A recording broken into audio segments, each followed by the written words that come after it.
இயேசுவில் பிரியமுள்ள அன்பர்களே, மீண்டுமா இந்த ஞாயிற்றுக்கிழமை ஆண்டவரை அர்ப்பணித்து ஜெபிங்கள் அன்பர்களே.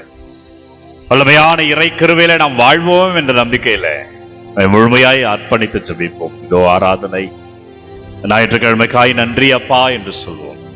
ஆண்டவரே, புதிய நாளை கொடுத்திருக்கிறீர்களே அப்பா நன்றி என்று நம்மை முழுமையாய் அவரிடம் அறிக்கையிட்டு இந்த வல்லமையான இறை கிருபைக்கு நன்றி என்று சொல்லி ஆண்டவரை துதிப்போம் அன்பர்களே.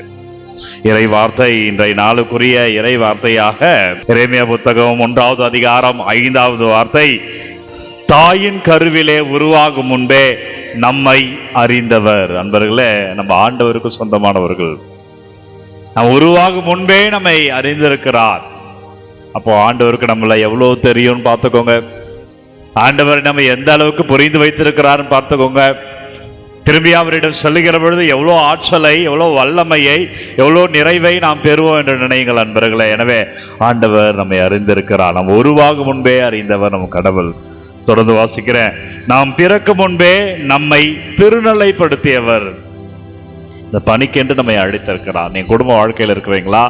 இந்த குடும்பத்திற்கென்று அவர் நம்மை அழைத்திருக்கிறார். நான் ஒரு குருவாக இருக்கிறேன்னா இதை கொடுத்துவதற்காகவே என்னை அவர் அழைத்திருக்கிறார். எங்க நான் உருவாகும் முன்பே என்னை திருநிலைப்படுத்திருக்கிறார். எனவே அப்பா நன்றி என்று சொல்ல ஞாயிற்றுக்கிழமை ஆசீர்வாதத்தை ஆண்டவரே தாங்க, ஆண்டவரே வை துதிக்கிறோம், ஆராதிக்கிறோம், உமக்கு நன்றி செலுத்துகிறோம் என்று சொல்லி முழுமையாய் அர்ப்பணிப்போம்.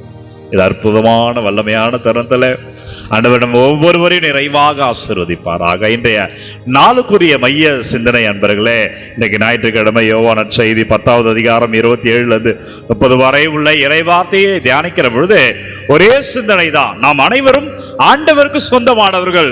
அது ரொம்ப உறுதியா இருந்துடணும். இந்த உலகத்துக்கு அல்ல, இந்த உலகத்தில் உள்ள மனிதருக்காக அல்ல.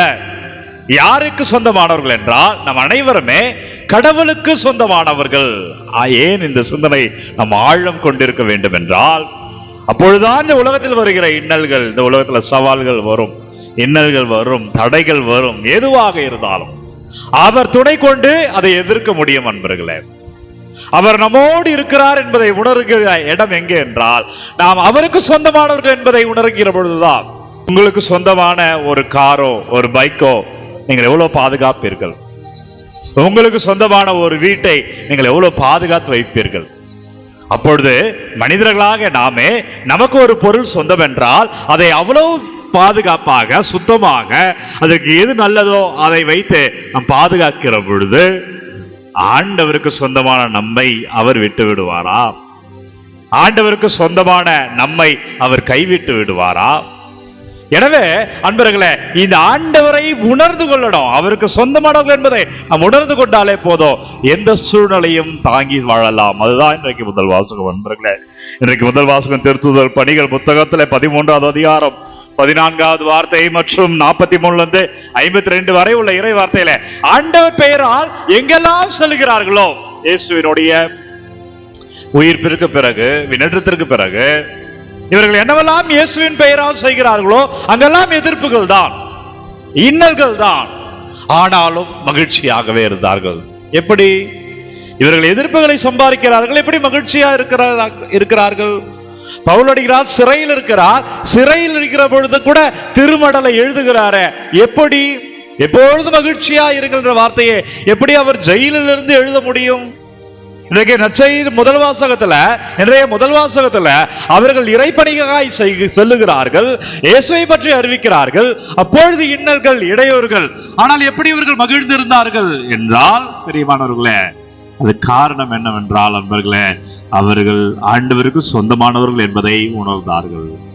நாம் கூட நமது வாழ்க்கையில நாம் அவருக்கு சொந்தமானவர்கள் என்பது உணர்ந்தால் எந்த சூழ்நிலையும் சமாளிக்கலாம், எந்த பிரச்சனையும் பெரிதாக இருக்காது. எனவே இந்த வாரம் முழுவதும் இந்த சிந்தனையை தாங்குங்க. நம்ம எல்லாம் அவருக்கு சொந்தங்க. அவர் பார்த்துக்கொள்வாருங்க.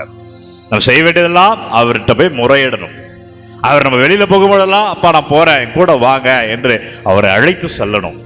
ஒரு முறை பேராயர் புல்டென்ஷன் ஒரு பெரிய மருத்துவ அறுவை சிகிச்சைக்காக அனுமதிக்கப்படுகிறார் மருத்துவமனையில.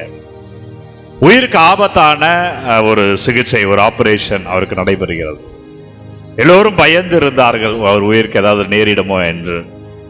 மருத்துவமனையிலே ஆபரேஷன் நல்லபடியாக முடிந்து அவர் வெளியில் வருகிறார். வெளியில் வந்த உடனே பத்திரிகையாளர்கள் கேட்டார்களாம், பேராயர் அவர்களே, எப்படி இருந்தது அந்த தருணம்? மருத்துவமனையிலே ஆபரேஷனுக்கு முன்பாக, அறுவை சிகிச்சை முன்பாக எப்படி நீங்கள் உணர்ந்தீர்கள்? அப்போ சொன்னாரா, நான் ஏன் பயப்பட வேண்டும்? எனக்கு எதற்கு பயம்? நான் இந்த உலகத்திலே வாழ்கிறேன் என்றால் நான் ஆண்டவரோடு இருப்பேன். ஒருவேளை மரித்து விட்டேன் என்றால் ஆண்டவர் என்னோடு இருப்பார். எனவே நான் ஏன் பயப்படணும்? நான் ஆண்டவருக்கு சொந்தமானவர் என்ற சிந்தனையில உறுதியாயிருந்ததால் அந்த இக்கட்டான சூழலில் கூட பயம் இல்லை என்று சொன்னாராம் பேராயர். எனவே பிரியமான உறவுகளை, வாழ்க்கையில் இருக்கிற ஒவ்வொன்றுமே மாறும். எப்பொழுது என்றால் அப்போ நாம் அவருக்கு சொந்தமானவர்கள் என்பதை உணர்கிற பொழுது, அவர் நம்மை கைவிட மாட்டார் என்பது அதன் மூலமாய் நமக்கு வெளிப்படும். எல்லா சூழ்நிலைகளிலும் அவர் நமக்கு பக்கபலமாய் இருக்கிறார் என்பதை அறிந்து கொள்வோம். எனவே இந்த ஞாயிற்றுக்கிழமை சிந்தனை, நாம் ஆண்டவருக்கு சொந்தமானவர்கள். எனவே பிரியமான இறை உறவுகளை, அப்பா எனக்கு சொந்தமே, என்னுடைய தந்தையே ஆசீர்வதிங்க என்று ஜெபிப்போம். வல்லவரே நன்றி, நல்லவரே நன்றி. இந்த ஞாயிற்றுக்கிழமைக்காய் நன்றி செலுத்துகிறேன். அப்பா, ஒவ்வொரு பிள்ளைகளையும் நீங்க தொடுங்க ஆண்டவரே, ஒவ்வொருவரையும் ஆசீர்வதிங்க தகப்பனே. பிள்ளைகள் நமக்கு சாட்சியமாய் வாழும்படியா என்னவெல்லாம் முயற்சிகள் இந்த வாரம் என்னவெல்லாம் செய்ய இருக்கிறார்களோ ஒவ்வொருவரையும் ஆசீர்வதிங்க. அப்பா, விண்ணப்பங்களை என்னவெல்லாம் கமெண்ட்ல அனுப்புறாங்களோ பாதரை ஜெபிங்க ஜெபிங்க என்று ஒவ்வொரு நாளும் கேட்டுக்கொண்டு இருக்கிறார்களே, ஒவ்வொரு விண்ணப்பங்களையும் உங்கள் பாதத்தில் சமர்ப்பிக்கிறேன். அப்பா, நீங்க விடுதலை தாங்க ஆண்டவரே, நீங்க ஆசீர்வதிங்க. இயேசுவே, உங்கள் பெயராத பிள்ளைகள் எல்லாம் மகிழ்ச்சியாய் வாழட்டும். ஆண்டவரே, உமது பெயராத பிள்ளைகள் எல்லாம் வல்லமை காணட்டும். வல்லமையான நற்கருணை ஆண்டவர் உங்களை தொடுவார். உங்கள் கவலைகள் கஷ்டங்கள் எல்லாம் மகிழ்ச்சியாய் ஆசீர்வாதமாய் மாறுகிறது.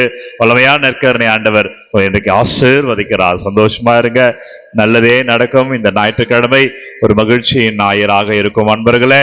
எனவே ஒவ்வொரு நாளும் விடியற்காலை 3 மணிக்கு இந்த ஆராதனை வழங்கி கொண்டிருக்கிறேன். யாருக்கு தேவை நினைக்கிறீங்களோ உங்க விண்ணப்பங்கள் அனுப்புங்க. உங்களுக்காக நான் தொடர்ந்து இந்த ஆராதனையில தனி ஜெபத்தில் ஒப்புக்கொண்டு ஜெபிக்கிறேன். God bless you. Take care. Have a nice day.